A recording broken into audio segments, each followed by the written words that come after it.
Hey there, opera fans. I'm Erik Teague. My pronouns are he, him, his, and I'm primarily a costume designer. You may have seen some of my work in different houses around the US, but, fun fact, I'm also a trans man. Ever wondered how alternative identities thrive in the opera world? As someone who makes art for his living, I wanted to explore that question the best way I knew how, by talking to some folks.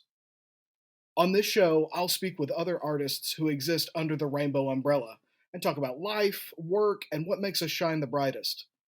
So now I'm wearing a new hat as your host for Come As You Are, the podcast that goes beyond the curtain with our industry's amazing artists from the LGBTQ plus community and our allies. Think of this as a virtual coffee hour with some fascinating people whose work you've heard or seen in your favorite shows. Whether singers, directors, technicians, or designers, the thing that we share in common is that we all defy the gender expectations often associated with our industry. So grab yourself a cup and join us for a good story.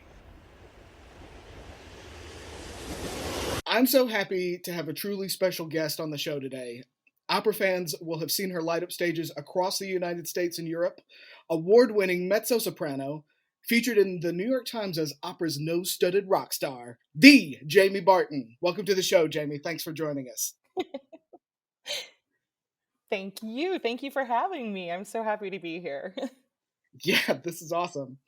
Up top, here at Come As You Are, we like to get to know folks by introducing our identities. I am, as always, your host and friendly neighborhood trans man, Erik Teague.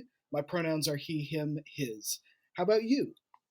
I am your friendly neighborhood, fat, beautiful, badass mezzo soprano, Jamie, and my pronouns are she, hers. Yay! Fantastic. And you identify as a beautiful bisexual woman, yes? I surely do. Yes, I do. Amazing. Well, welcome, and we're so happy to have you. Um, so, a fun fact for our audience to start things off: you and I grew up really close to each other, a couple years apart. You're from Rome, Georgia originally, and I am from Cartersville, Georgia. So, how was your experience growing up in a small southern town as both queer and an artist at the same time? Well, I'll be honest, I didn't really come to either of those identities until quite late. I mean, I guess in some ways I was definitely kind of an artistic child. I grew up in a family. I think my parents would have been considered the artistic children of their families as well. So within my own family unit, it was just totally normal. But we were the kind of liberal hippie outliers living in the middle of the boondocks. Um, and yeah, well, the queer thing, I didn't even realize, quite honestly, that I was queer until I was in my 30s. Wow. I had always identified as an ally, but like had never really understood in my own life that I was queer. And it wasn't even that I was like finding attraction to women and people of all varieties of genders, and just going, no, I can't. No, it wasn't that. It's I literally just had not clocked it for a number of reasons, but I certainly did clock that I felt at home in the LGBTQIA plus family. The rainbow flag, even before I knew that I was myself queer, was something that brought me community. My best friend in high school was queer, and the people that I gravitated towards in college, a lot of them were queer as well. So it took a little while for me to come around to go, oh, wait a second, I'm queer too. But once I got there, I was like, oh, this makes all of the sense. Well, like there's no stopwatch on identity, right? So you can take the time that you need to have just those epiphanies in your life, and that's one of the beautiful things about it. I also find that alphabet people and allies tend to be pretty engaging and want to reach out to people of different experiences and just be pleasant. So that's always lovely. I've been surrounded by really good people for sure. Well, that's amazing. I'm happy to hear that. And you've had an enormous career that just keeps on growing and growing and growing. Have there, now that you are out and you've made this discovery about yourself and you're doing the damn thing, have there been moments of feeling exceptionally seen in your work? So in 2019, the BBC invited me to be the guest singer for the last night of the proms, which is this huge, like televised kind of event. In the UK, especially, it's almost like the Super Bowl. Like people will literally like sit around as a group and watch this concert on television on the BBC because it happens every year, and it's a super like nationalistic kind of celebration of the UK and of classical music. And when people come in to do this, if you're the guest artist, then you tend to do the tradition is that you come in with some sort of representation of who you are. A lot of times it is really where somebody comes from. So I remember Sarah Walker had a drag designer actually create a gown that had the Union Jack flag in it, like a decade or two ago. Um, Juan Diego Flores came in a whole Mayan Incan costume. Like it's usually a very over the top kind of thing. And since they invited me in 2019 and it was the 50th year of Stonewall, I thought rather than go with the American swing of things, which had totally been done before, I really started to think about celebrating my queer community. And so I got to raise the pride flag, and I wore a dress that was designed by Jessica John that had the bisexual flag and this really amazing cape element. It was kind of like ombre dyed into it. But that was in so many ways it's funny you ask, because like for me, when I show up at a job, I am who I am. You know, in the characters that I do, there is a part of me, and part of me undeniably is my queerness. And so I always say, you know, it doesn't matter what character I'm doing, unless the character like is specifically not a queer character. If it has to be a straight character, straight in the book, which I haven't met one yet, then, you know, it is me. And so I've, since I have come out, I've shown up as myself. But that was really the first place that it was like really feeling my queer self in the moment. It was incredible too. I have to say the audience was just insane. Like when not a classical music audience really, like standing room in the whole orchestra section, people were like playing with like beach balls and had flags and had crackers and were making all sorts of noise. I mean, yelling. Like it is a full on party out there. And when I walked out, I knew what I was getting into because I had been, you know, friends of mine who have done this had like given me the heads up, and I had seen videos. But when I walked out there, in one side of the floor audience was somebody with a gigantic pride flag, like on a pole, Oh, like wow. waving it. And then on the other side, somebody was there with a bisexual flag of equal size. And it it nearly brought me to my knees. I was so moved. And you know, the response from that particular concert was just so overwhelmingly positive. There absolutely were trolls. There absolutely were haters. There absolutely were news outlets that wrote things that, you know, like I remember one article was the title of it, which I didn't even read the article, but the title of it was the last night of the proms isn't over until the fat bisexual lady sings. Oh my God. And clearly it was, you know, written as a piece that was, yeah, it was written as a piece that was definitely like against what I was doing. And as I have said before, I think that, you know, 5 years earlier, it might have destroyed me to see something come out like that. But at the time, I saw that article and I was like, heck yeah. The last night of the proms is not over until the fat bisexual lady sings. And don't you forget it. That's right. That's right. That. that performance in particular, I'm so happy to hear that it meant so much to you because it meant so much to people watching it. Like it felt amazing to see a colleague out there slaying it, just killing it, and representing the community in such an incredible, graceful, glamorous, gorgeous way. So well done, you, for sure. And Well, thank you. Thank you. I was both really, really happy to do that on a personal level and also super supported by the BBC. They didn't bat an eye when I said that I wanted to raise the pride flag. So I've got to give credit where credit is due. You can't be what you can't see, and they put me out front. you know. So I'm just glad I got to be a part of that. well, gold star BBC, because so often, at least with my bisexual friends, they encounter things like bisexual erasure because it's not necessarily a particularly visible orientation, unlike other alphabet people, as I like to say. It it's something that people's perceptions can often invalidate. So for people who don't know, it's a real problem for a lot of folks. So apart from living your best life, how do you combat bisexual erasure in your life and your work? Well, I mean, I personally feel very called to be open about my queerness.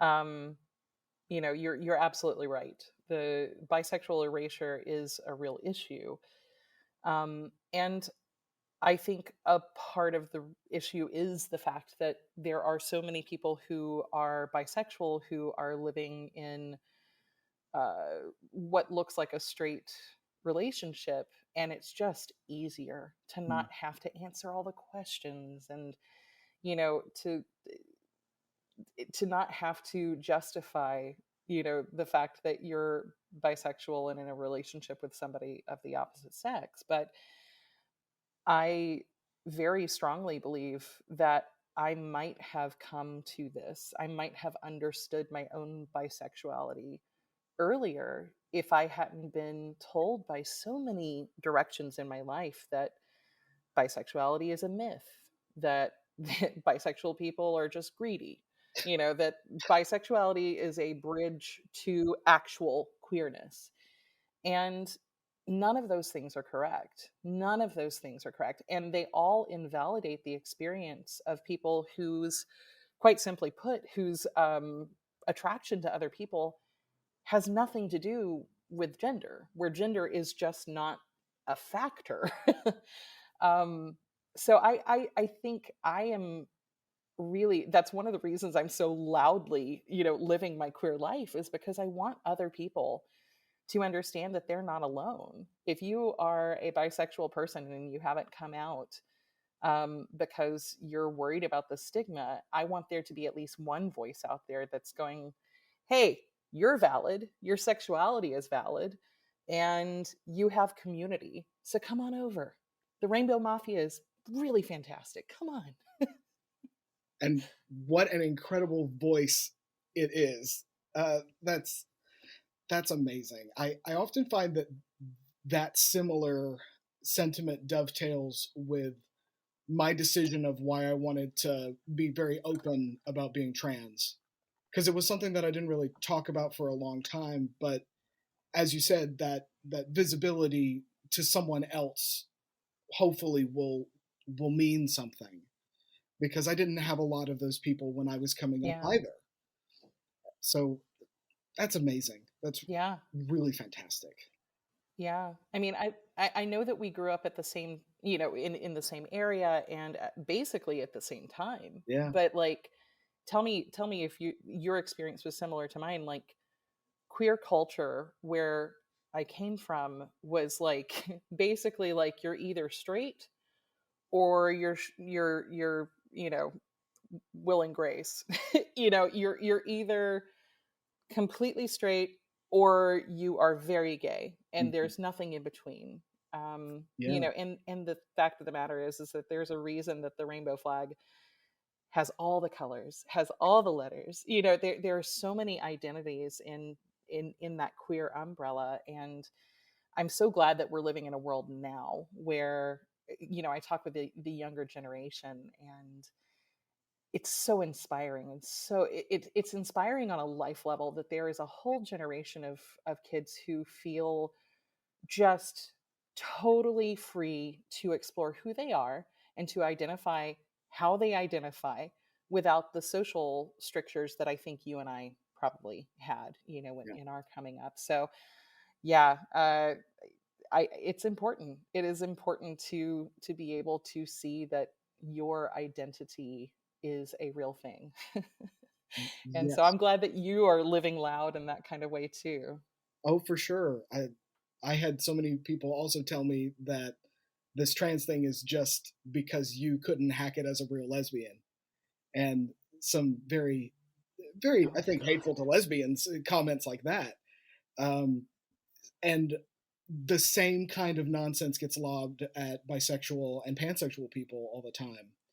And the only way that we can really fix this is to normalize the conversation Yeah, and to show all the different facets of light in that rainbow spectrum. yeah, And yeah, let's do it. totally. And you know, we can do silly things like these little podcasts and carry on good conversations about this stuff as pretty down to earth normal people. I think you know, you just described like my queer community. Yeah, Pretty normal, very fabulous, but pretty just normal people. Like these people, you know, for if any, you know, straight people are listening to this, you know, we are in your family. We yeah. are in your community. We queer people are just a part of the fabric of life. Mhm. And I think it's worth honoring that, you know? Absolutely. Totally. And the other thing that we should think on and honor are all different types of bodies. And as a designer, I love human bodies. I love human forms, and I love um, making people feel at home in their skins because it's a very sore subject for myself. So I you have been very vocal Yeah. about being being a big person and being out there and being an advocate for big people. And for every role, there's naturally going to be a costume fitting, Hmm. you know? Yeah. So sometimes they can be a very vulnerable experience because you're essentially standing there with a room full of strangers, taking your clothes off and putting on a character's clothes. And that can be very, very squicky sometimes. So Oh, totally. Totally. I would love to talk about fitting room confidence from the perspective of a performer and a designer, in the spirit of not only collaboration but mutual support. Have you had some really great costume fittings or some really terrible ones that you'd be willing to talk about? Oh yeah, yeah, absolutely. The first ones that come to mind, quite honestly, are the great ones. Um, I've, gosh, I've been so lucky to work with incredible designers and then also incredible costume shops who are the ones, you know, really building the things and putting, you know, making the fit happen for the person who's there. Um, I actually, this is a beautiful experience. I was doing a show one time that had already been done in another location. And so, how is often done is that if it goes to another theater or if there's a different cast of any sort, they still use the designs from the original cast and, you know, copy paste and put them on the new bodies. And the dress that I was wearing for this particular show was like a empire waist kind of thing, and in my body, I carry most of my weight in the front, like my stomach, kind of, you know, like between my boobs and my crotch. That's where the vast majority of my weight is, and I was, especially at this particular point, I was really, really just really insecure about that. And they put this dress on me, and not only was it just a little on the tight side, but it, you know, that particular cut of dress really kind of emphasizes, you know, the stomach area. And, you know, I took a look in the mirror, and I have to say, like, the head of the costume shop came in, and she must have seen the look on my face, and she looked at me and she was like, "Nope, nope, nope. We will redesign this if we have to, but we are not putting you on stage looking like that. You don't have to worry. You're going to look beautiful." And it was one of those moments where I remember it so clearly because I was kind of, in the beginning of my career. I didn't have the capital of, somebody who is, way further in the career and says, "No, I'm not going to wear this." Like, I it was having an advocate who was vocally saying, "We will do something that will be in line with what the designer wanted, but is also going to be in line with the body at hand. We respect your body. We want you to love how you look when you go out there." Mhm. And that was just such an incredible experience. On the other side of the coin, there are a lot of not great situations that I've been in, for sure. Especially as a larger person, quite honestly, now when I work in Europe or in Asia, I almost always pack more undergarments than I would actually ever need, Mhm. because I've learned along the way that, they can't get the bras that I like. They can't get hose that are going to fit me. I was in Taiwan one time and they couldn't even get shoes that fit me. So it's I've learned to be a little more cognizant of the fact that in the United States we have so many more resources when it comes to beautifully clothing and designing for larger bodies. Um, and luckily, for the vast majority of the time, I go into a costume fitting, and I think that the people who are there are really excited to be there. They're really masters at their craft, and for the most part, they are really supportive of the singer. But I think it really, I like that you alluded to collaboration. It really is a collaboration of Oh yeah. saying, whether it be the technical, like, this is fitting a little too high underneath the arms, or whether it be the, I crouch all night long in this in this particular role. Can we, do something with a hemline?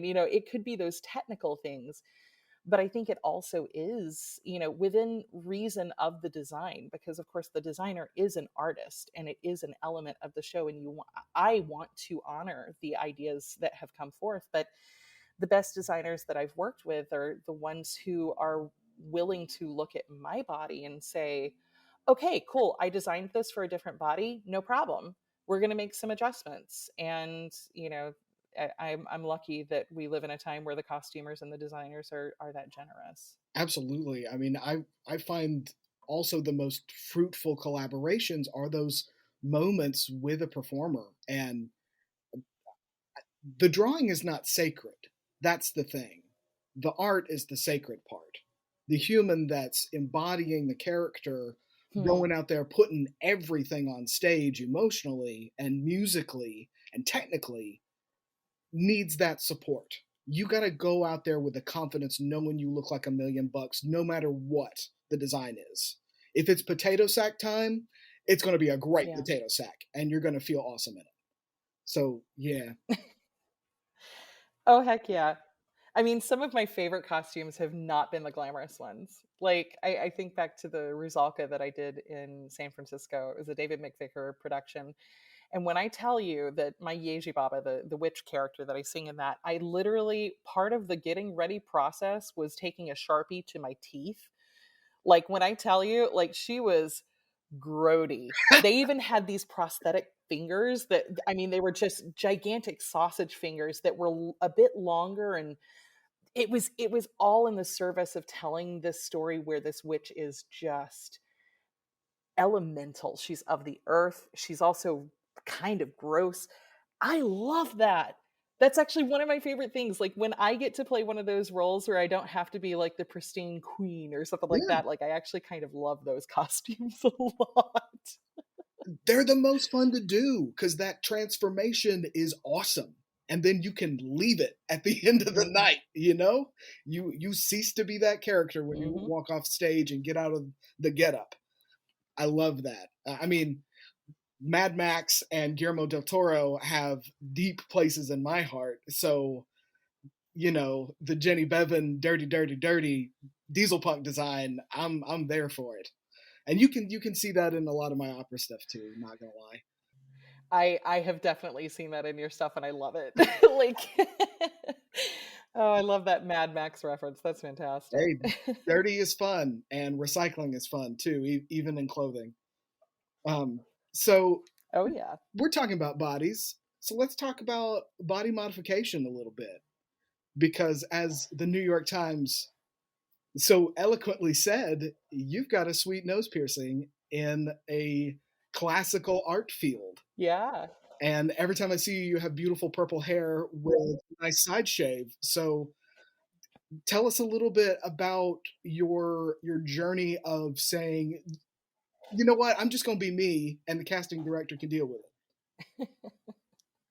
You know, it's kind of funny. I started out this career really trying to fit into the box, trying to show up at auditions and show up at you know, jobs and whatever, looking the part of an opera singer, to the extent that, like, I joke with my friends, like, I'm Jamie. Jamie Barton mezzo soprano is a character that I play. Jamie Barton mezzo soprano is the brand. That is the person on stage. That is the person getting the accolades. I'm just Jamie. I happen to work for Jamie Barton mezzo soprano, and I love my job. But, like, me, I'm not that. But I didn't understand how dichotomous that divide was, really, until, gosh, it was probably the summer of, like, 2015, I think. I had just gone through some major shifts in my life. I had just gone through a divorce. I was just figuring out that I was queer, like, so many things were coming into view for me. And I was also at the same time just kind of overwhelmed by how quickly the career was going, like Mm. how much music I had to learn, how much travel I was doing.